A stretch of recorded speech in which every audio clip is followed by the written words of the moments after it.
Il y avait autrefois dans le puissant royaume de Zanwei, un roi respecté et craint, appelé Toaja.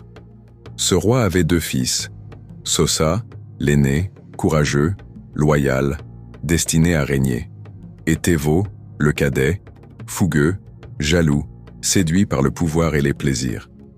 Un jour, une femme étrangère arriva au village. Elle s'appelait Désirée, mais les anciens la surnommaient en secret la déesse noire au regard de feu.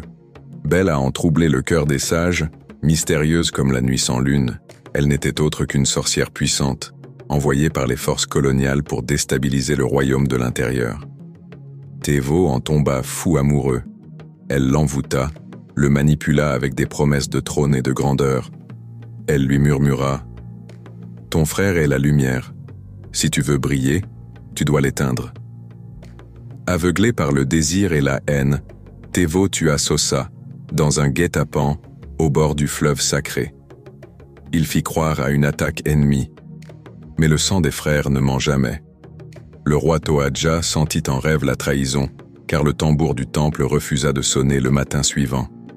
Peu après, Tevo livra son propre père aux colons, en échange d'armes et de reconnaissance.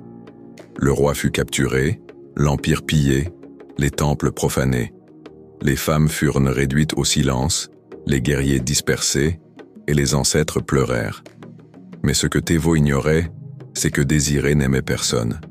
Elle était au service d'un démon ancestral lié au conquérant. Une fois le royaume tombé, elle le trahit à son tour, le livrant aux flammes lors d'un faux rituel de couronnement. Seul, enchaîné, maudit par les siens, Tevo pleura dans les ruines du palais. C'est alors qu'une voix surgit du vent, celle de Sosa. « Tu as tout eu, sauf l'amour véritable.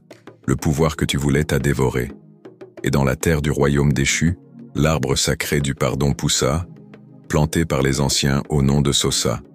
Car même dans la trahison, l'histoire du sang royal enseigne une leçon. Celui qui tue son frère pour une femme vendra son père pour un trône, mais perdra son âme à jamais.